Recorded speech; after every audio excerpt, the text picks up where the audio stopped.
Aloha and welcome to The Art of Life. I'm your host, Willow Chang. We broadcast live every Friday from 2 to 3 p.m. right here in the heart of downtown Pioneer Plaza. So one of the things I love about the show, in addition to it being very spontaneous and of the moment, which we've mentioned before, and that it gives me an opportunity to bring a platform to many interesting people. Every time I show up, there's something new. So today you'll get to see we've got a brand new spanking table. That's pretty exciting. Look at this. We got the upgrade. It's pretty fabulous. Yay! Yay for us. Anyway, had to acknowledge that, get that out of the way. Today we have a very special guest. Every blue moon we have somebody who's visiting our beautiful Aina. And they just happen to be available to have our show. So without further ado, Mr. Andre Khoury. I hope I'm saying your name right. Yeah, that's exactly right. Visiting us from, well, you used to be in the Bay Area. Where do you hang your hat now? Now I'm living in Tempe, Arizona. Okay, yeah. Cool, cool. So let our viewers know a little bit about you. Martial arts, medicine, and of course, activist. Tell us a little bit about how you came to be. Well, I mean, I graduated from medical school in 1991, and I left. I went into the belly dance industry, as you know, for a while. I don't know what you're talking about. Yeah, exactly. Jumped out of that and then started practicing medicine again as a licensed physician assistant. And that's where I practice now in Arizona as a physician assistant. Cool, cool. But we are here at the table, the new black table, to discuss something that is unfortunately timely because there hasn't been any real resolution. And that is about Gaza. However, before we go into this big, sometimes heavy discussion, we want to say the views and opinions expressed here are not necessarily those of ThinkTechHawaii and its associates, but clearly those of the people sitting at the table. Now that's been said. Something that your followers maybe have taken note of and don't really have a choice because it's something that you're so passionate about, and that is the conflict that's happening in Gaza, in Palestine, and I wanted you to be able to share with us how you got involved and why your heart is involved in this issue, and perhaps we can discuss also what our viewers can do to get involved as well on a local or national or an international level. Well, my heritage is I'm half Palestinian, half Syrian. Okay. My father was born in Nazareth prior to 1948. Which was in Palestine prior to 1948. So my passion came from him actually wanting to try to get back his country after it was taken by Israel. So I got into that. Gaza is a new situation, but this has been going on for decades and decades. It started in 1948 when Israel took over Palestine, basically. You had European Zionists come over from Europe, white people basically, Ashkenazi Jews, and they took over a land of indigenous people, similar to what the Americans did to the Europeans did to the American Indians when they took over the United States. The United Nations mandated it, allowed it, which was illegal in itself because they took over another people's land basically. And since then, Israel's been expanding and settling on illegal occupied territory and basically causing human atrocities, ethnic cleansing, genocide to the Palestinian people. And Israel has a lot of influence throughout the world through the media, the banking systems, and it portrays the Palestinian as a terrorist, which causes the cause for the Palestinians to be very rough because they're just people who are trapped in a territory like in Gaza. Gaza is basically an open-air prison. They can't release themselves. They can't get out. They can't leave by sea. They can't leave by their borders. They have no army. They have no tanks. They have no air force. They just have resistant fighters. And Israel basically, at will, with impunity, with the support of the United States, both financially and militarily, carpet bombs these people at will, and they've been doing it for decades. We want to express that these are indeed complicated issues, and we understand that there's going to be a whole array of opinions and sometimes even indifference, but our hope is to give a human face to a rather complex situation. So the gist of it, folks, is that The factual things that have been expressed is yes, after the Second World War, there were some might consider artificial boundaries that were drawn where there were indigenous people already living and the creation of Israel as a state. So please do your homework and your research because these are very recent things. This is 20th century. This is a recent construct of creating Israel. I don't think anyone here is suggesting that the idea is, I would hope, and I'm a silver lining kind of gal, I would want there to be something where they can coexist, but this going in and taking lands and like you said, ethnic cleansing. Ethnic cleansing is a heavy, big word, but I think it is completely accurate for what's going on. I want to assert to our audience that this information is out there. It's not necessarily readily available with mainstream media because there are times things that are blacked out. However, that's the beauty of the internet. You have the option to go and look at multiple sources and come and draw your own conclusions. But I just wanted to be clear about that because I know that this might be a show where people will get up in arms, and what we want to do is we want to create healthy, peaceful dialogue about this and also give a voice to people who are so frequently silenced. So tell us about your family. Do you still have family members that are living in Palestine? What's their situation currently? I'm sure you have ties and things that keep it on a much more personal level. Yeah, I have family still in Nazareth that are living there. Nazareth is now a part of Israel proper. Okay. So they're not having that bad of a time at all. Most of the people that are having a bad time are in the occupied territories. Okay. I think it's important to distinguish that this is not a Jewish problem, nor a Muslim problem, nor a Christian problem. It's not a religious problem. It's a political movement problem. It's a Zionist problem. The Zionist government has hijacked the Jewish religion and used it in their favor. But no religion promotes this type of violence. Yes, and this is a theme that we've had before also with Dr. Salim, with Dr. Raj Kumar, is that there are so many similarities in the religions of the world, and one of them is being peace. And I think that everyone would aspire to and strive for a peaceful existence where they can coexist. I would add, in addition to what you said about it being a political matter, I would say on a humanitarian scale, it's something that concerns humankind, because even though some people might be inclined to say, oh, well, that's life, and these things have happened for thousands of years, and boys will be boys, and humans will fight over land, and nothing's new.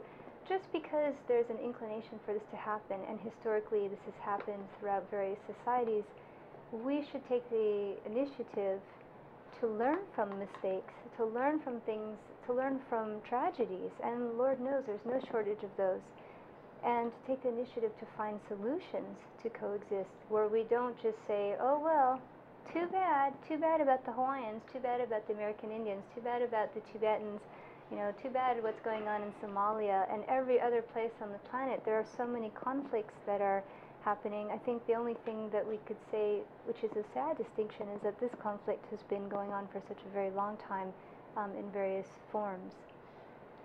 Yeah, I agree. I think we should take everything as a humanitarian, on a humanitarian level. The issue is, I think we're losing control as humans, and the factor of money and corporations are taking control. And the Palestinian crisis is not the only crisis that's happening. There's lots of crises that are happening due to, I think, corporations and the control of money. I don't think governments are basically in control anymore. I think they're being manipulated, mostly the United States government, by lobbies, by special interest groups. So we're not acting in the interest according to the American core values and beliefs, the Constitution, Declaration of Independence. That's not something that we're able to act on anymore due to the financial influence in our government. Which is very timely because we just had a local as well as a national election several days ago.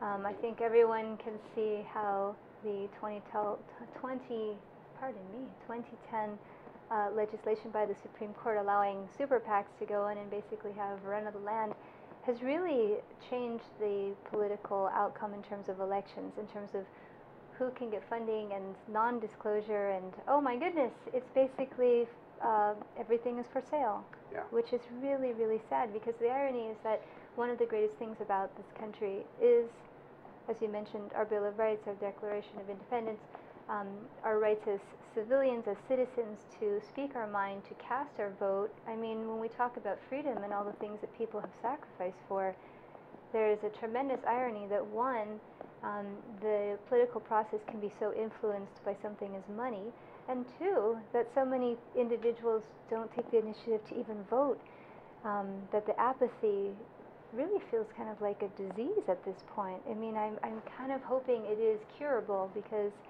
regardless, you know, it's okay for people to have differing opinions, but if you're not even going to get involved in the process, we've kind of lost the opportunity to make any change, or let alone have some understanding. So, that was my small rant. Yeah, you like Hawaii that. has like, what, 52% of our population voted on Tuesday. We're number one. No, sad. It's very, very sad. Well, I mean, it really also depends if you believe in voting in the system itself. I mean, I'm not one to adhere to voting in the system, just because I think the system itself is corrupt. So I believe if everybody didn't vote and everybody everybody You just said it on camera. Is that bad? It's going to live forever Oops. on YouTube. If everybody boycotted the media, the banking systems, I think that's their voice, is to boycott, to stand up and boycott and voice their opinion and unite as humans against what's happening. Because I think the paradigm of voting in the system, being part of the system, banking in the system, using the credit card, watching Fox News, CNN, MSNBC, whichever one there is, you're being part of that system, and you're allowing that system to continue. And that system is what's causing or participating in the atrocities all over the world. Now, I want you to think about that, friends, because you are not participating in the system watching ThinkTech Hawaii. I say that with a smile on my face because I'm a really big believer in being anti-CISPA, and I think that we should have the rights to view our opinions as they are formed, hopefully with a lot of information. So think about it. We just gave you a lot of things to consider. We must take a break, but we will be back with what will probably be a very interesting conversation. This is The Art of Life. Hi, my name is Sachiko Slomov. I'm the floor manager of ThinkTech Hawaii here. You can join us on the air every weekday from 1 to 5, or off the air at ThinkTechHawaii.com. We stream all of our videos and all of our amazing shows at ThinkTechHawaii.com or on our Ustream channel. You can also check us out on Twitter at ThinkTechHI or Instagram at ThinkTechHI also. I'll be listening, and I hope to see you there. Thanks. Welcome back to The Art of Life, where we cover many different topics with many individuals who are very well versed in their arenas of expertise, from music and dance and medicine and fashion and, yes, politics and the art of life. Our guest today, Andre Khoury, is no exception to the rule. You've dabbled in many of those various disciplines and areas of interest, but today might be classified as one of our heavier shows. And I know some of you might think, gee, you've been on a roll, Chang. You've done several heavy shows with Dr. Brown and about the military and PTSD, and we had various candidates come and speak about child trafficking and human trafficking, and we've also had people talk about kaka'ako and development and the political process. So yes, we're continuing on that because life is a balance of things that are maybe lighter, softer, gentler, beautiful, and then things that are challenging, things that are dark, things that make us question how are we part of this equation and how do we contribute to this. So it's one of those shows, but I want you to stay with us because I want you to think about these things. If anything, if you think and if you feel, I couldn't be happier.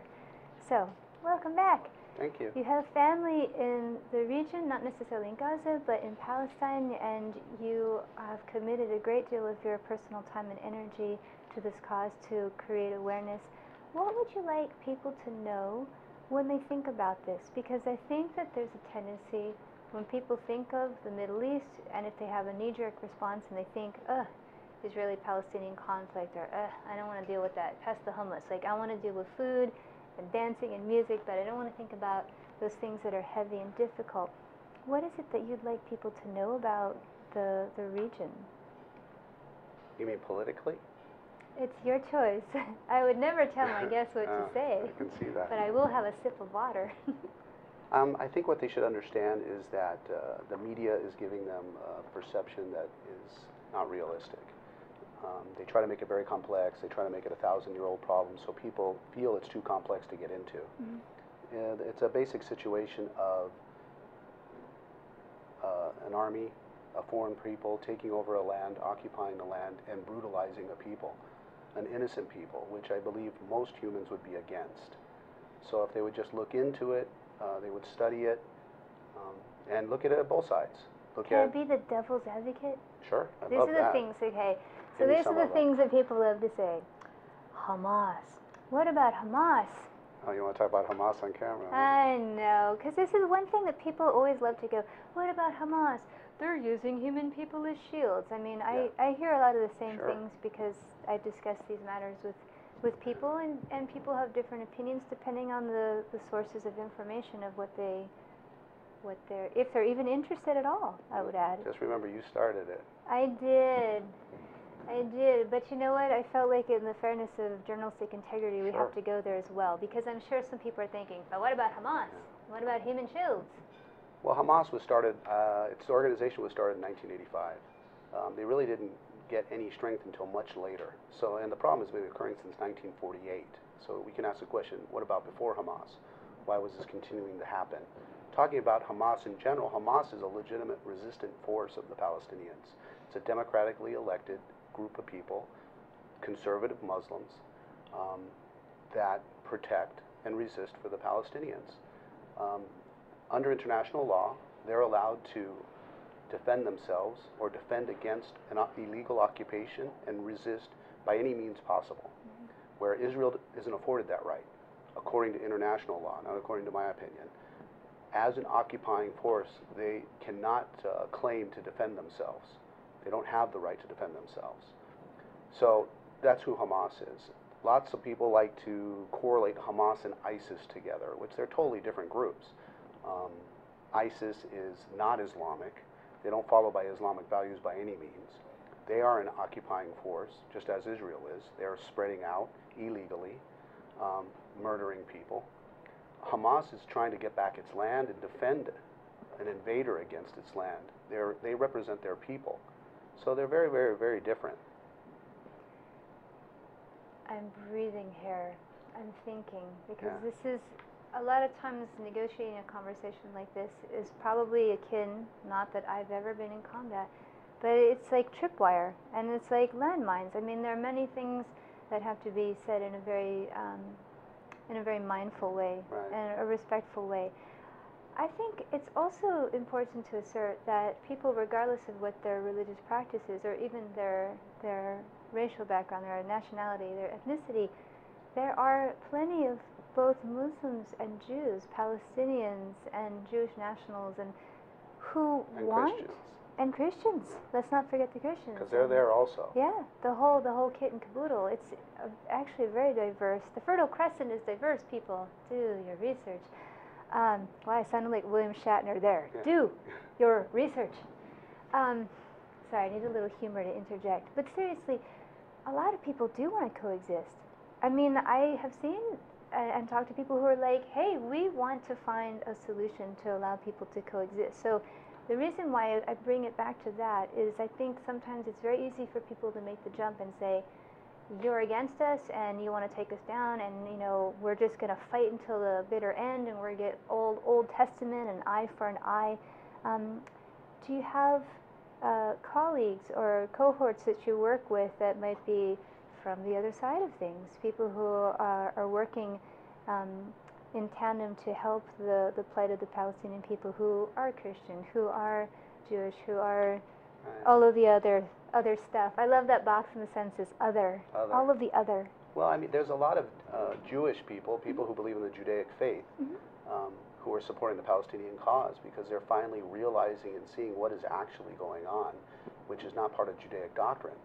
It's the Zionist movement, which a Zionist, you could be American, you could be European, you could be Israeli, that does not want peace.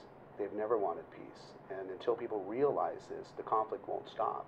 if they look through history, you can see the expansion of the country and the increased settlements and the increased brutality over time.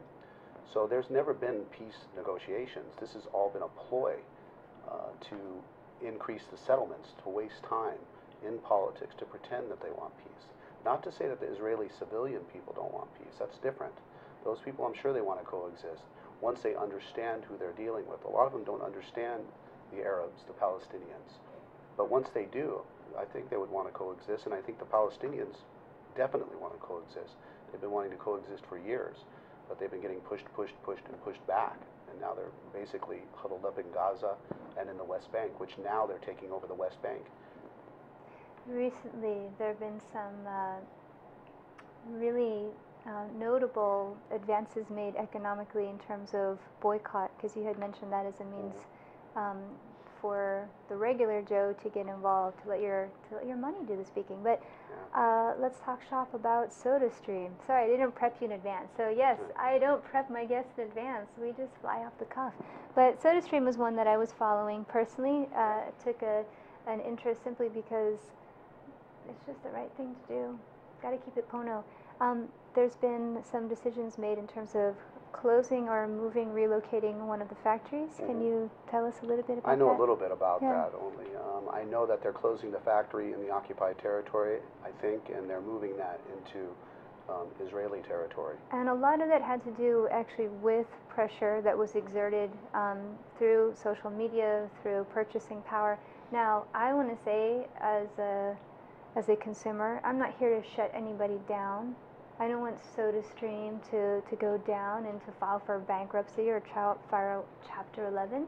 I also understand that that factory in particular had employed both Palestinians and people from Israel. So it's not necessarily a win-win. I understand that that puts a financial hardship, but what I think the bigger message is that you're trying to assert that going into these settlements and setting up shop, there has to be a better approach to doing that benefits everybody. I know you're like, but I thought you just said both of them have jobs. But when you're building on occupied land, it's kind of like you could build Disneyland in Tibet, but if you're Chinese and you're in an occupied land and you're setting up shop and it's successful and people like Disneyland, it still isn't an appropriate thing to do.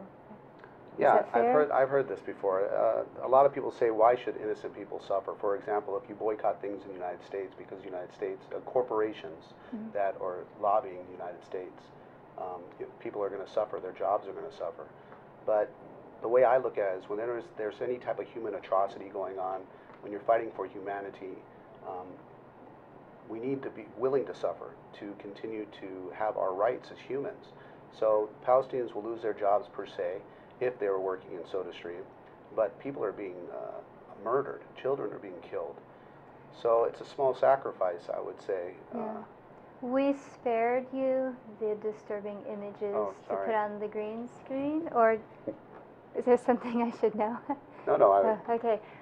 However, if you have the stomach, and I would say it could be part of your civic responsibility as a human, you might want to see it. They're very unsettling. They're graphic. They're disturbing. No child or family should be subject to the type of violence of being shelled indiscriminately. It's very upsetting to see these images, but they are there, and that is something that has happened. You can't sweep it under the rug. There's been efforts made to do just that. So losing your job would be a small price to pay, right? International gesture for eating. So I want to draw this parallel. Oh my goodness, and my seat's getting hot because I'm in the hot seat and putting myself in the hot seat. Let's take a very well-known corporation like Apple. Everybody loves the Apple, and I'm going to say I love Apple also. I've got an iPhone. I have a laptop, a MacBook Pro. Granted, these things are all kind of old now, but I still have them. I have an iPhone. That's not me asserting that I prefer it. It's just what I have, and they all can talk to each other. They're all compatible. Although I am a design whore. I do like the intelligent design of Apple. But I have to say, as my products start to get a little older, and I know at some point I'm going to have to replace them, myself as a consumer, I think to myself, Do I want to buy an Apple product because they practice some things that are kind of on the real iffy side of human rights in terms of their labor practices? Yes, we went there. This is really well documented. You can look up this stuff.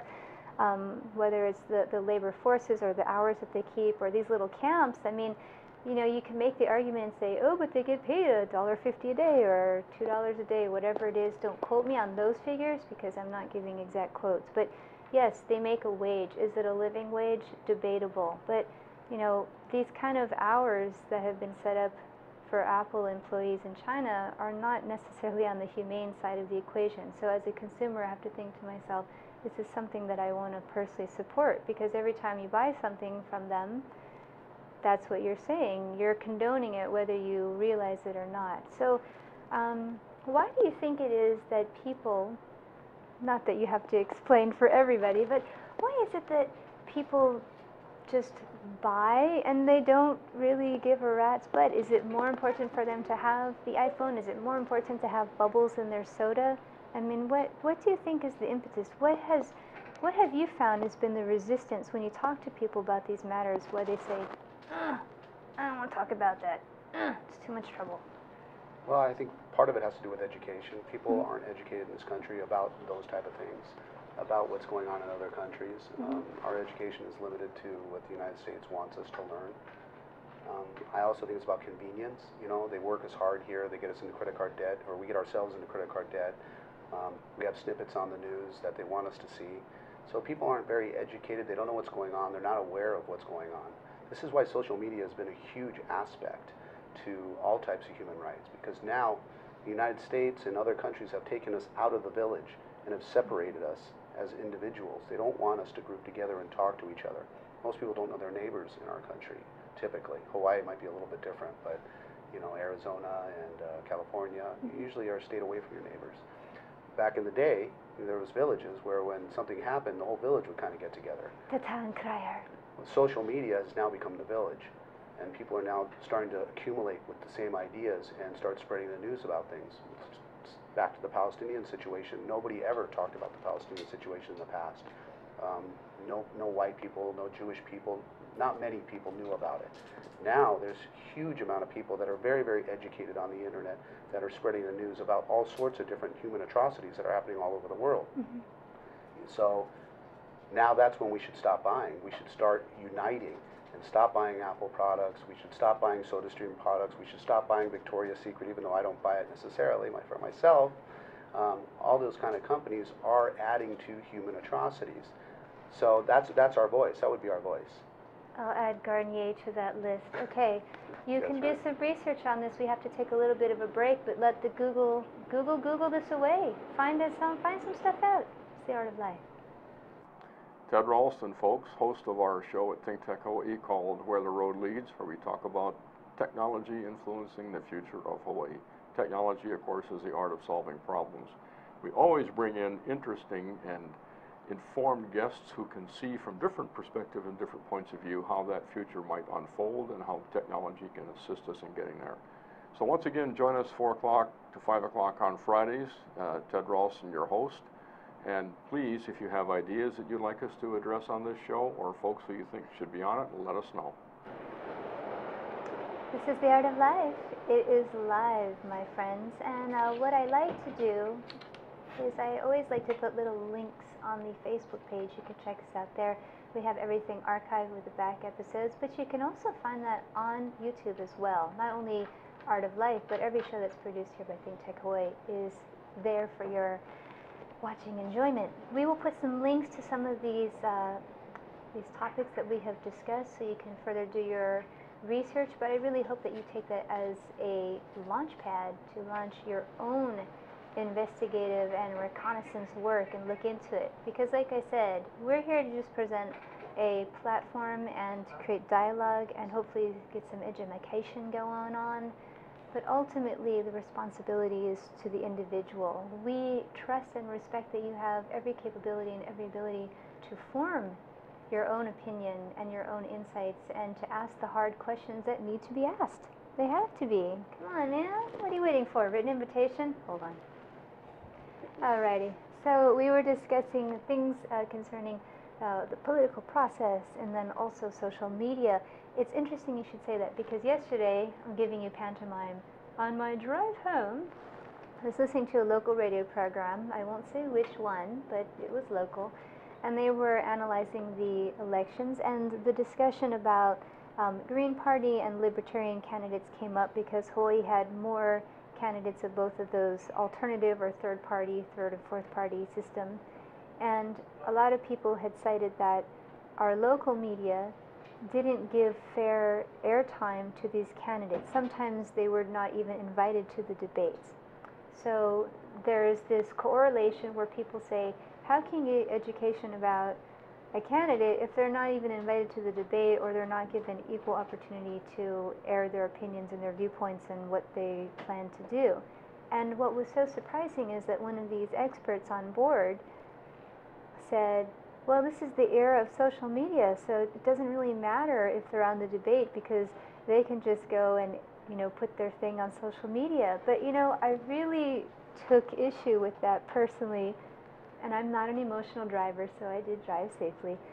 But I thought, that's just such a freaking bunch of hooey, because they were trying to justify, one doesn't substitute or take over the other. They're supposed to coexist as well. Like, social media can keep you on your toes, and it is a very valuable personal means of connecting.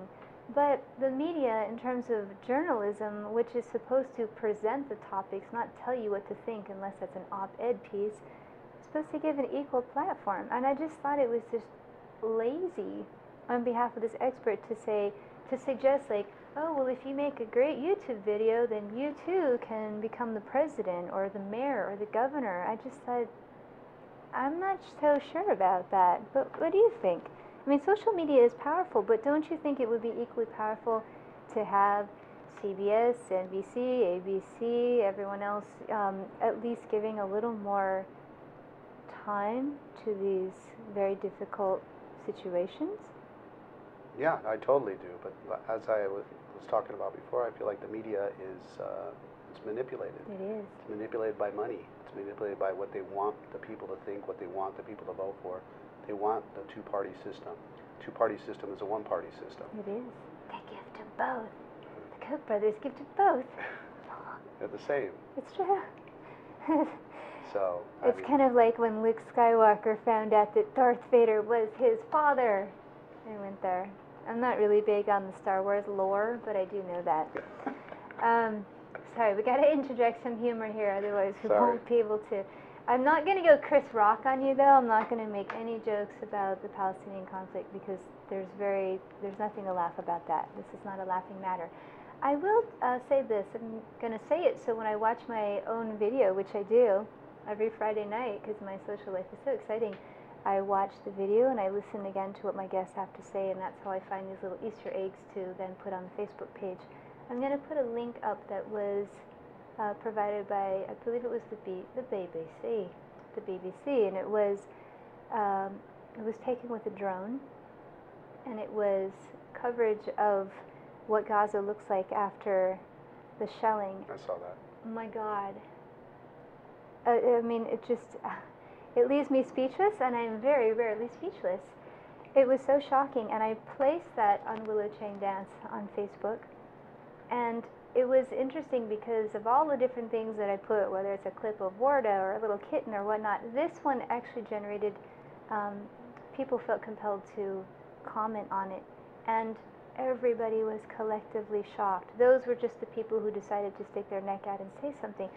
They had no idea. I mean, the reality is most people are completely unaware of the absolute devastation to that place, which brings us to the topic I want to bring that's so close to your heart, which is winter is upon us, and I want people to know that even though people think that this is an arid climate, it gets freaking cold. There's nothing colder than a desert. If you've not experienced this, you know this, you live in Arizona.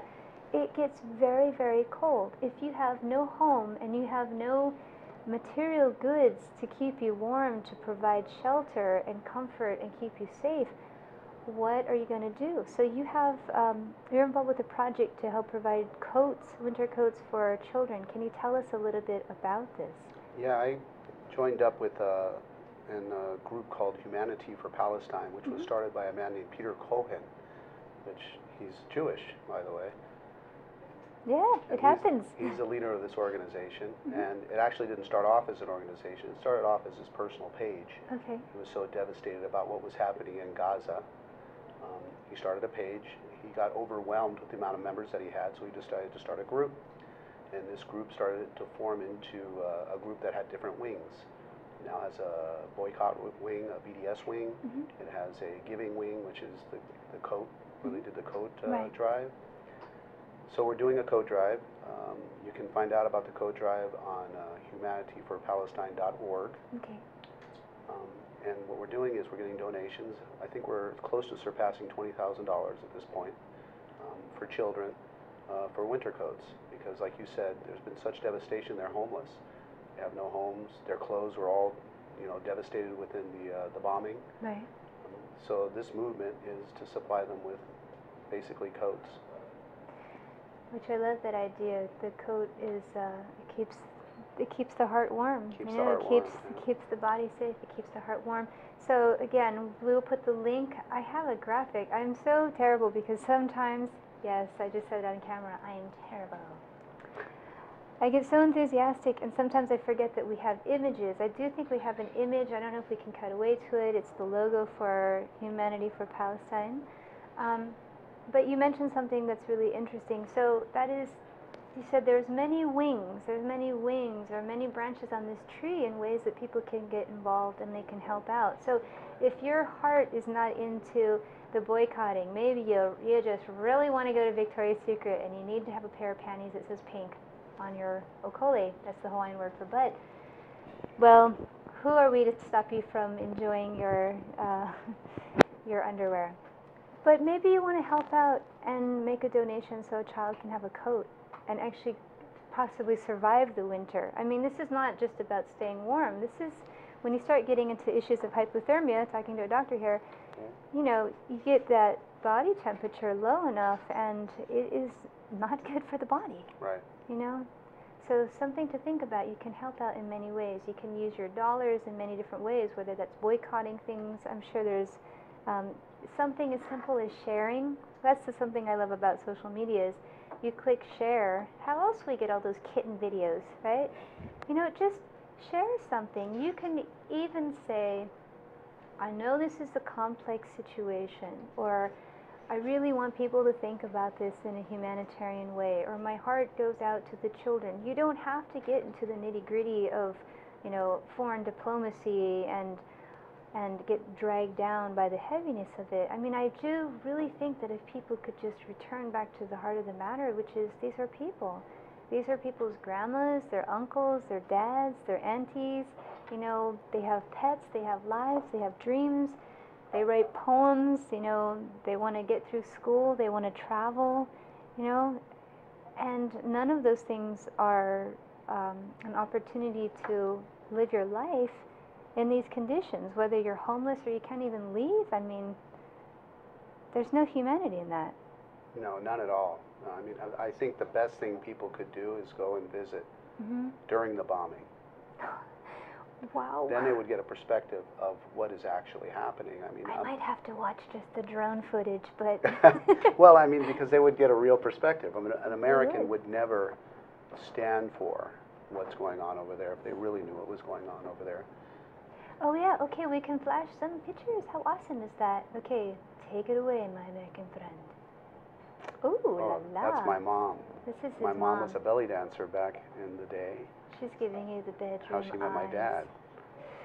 I hear they do that. Yeah, exactly. And look, here's your daddy. Yeah, he's playing the oud for me while I go to bed. Fantastic. One of the hardest instruments to play, that fretless wonder. Yeah. Yeah. Oh yeah, it's fretless, exactly. It is. This is a picture of me holding a rock from the occupied Golan Heights. I brought it back with me. My motto was one rock at a time. I would bring back the land. Wow, wow, sugoi. That's me as a martial artist. I taught martial arts for about 15 years. Do you find that your background in martial arts allows you to have a long fuse to deal with things that are frustrating like this? Yeah, it keeps me at bay. That's for sure. When I discuss with people who don't necessarily agree with me. Otherwise, they might get this. Yes, yes. Then I put them in this position. Yeah. It's not where you want to be. When I was younger, I used to Taekwondo. Wow. I would not want to be on the end of your foot there. Ouch. And we have, okay, and you're like one of those triathlon freaks. Yeah, well, I'm not. My colleague much? in crime, Yeah. Tiffany Bisconer, is the one who dragged me across Ironman. It took me 3 attempts. She is I finally super finished it. skilled. You both are very skilled. And I think there's something... Look at my face on this one. This is devastating. Is that here in Hawaii by any chance? No, you're talking about the Kona. Okay, that's the Kona This one. was in Arizona where I completed Ironman. Wow, I would think it'd be very easy to get dehydrated. I in was that dehydrated. environment. I definitely dehydrated. I was delirious on the marathon at the end. Wow. I don't know what happened to our other one, but that's okay because we will put the link for Humanity for Palestine. You know, you talked about going to the actual source of the action to see it with your own 2 eyes, and I heard this on public radio. It was a Scandinavian man. Forgive me, I want to say Swedish, but don't quote me. They might have been from Norway or Denmark. I do understand they're different. But his son wanted one of those video games, Tour of Duty. It might have been Tour of Duty. One of the really popular ones where you just go and you kill people. And it's based with a military background. And so what he did is, for the summer vacation, he took his son to the Middle East. He took them to see what was going on in Gaza. He wanted his children to see conflict, to see what soldiers do and what the aftermath is of this type of conflict and violence. And then he said, after you go and you see this, if you still want the video game, I'm going to honor that commitment. I will purchase that for you. They interviewed the boy, and of course, he wanted nothing to do with these military-based video games because he was so moved by seeing a human face and the aftermath of what happens in this.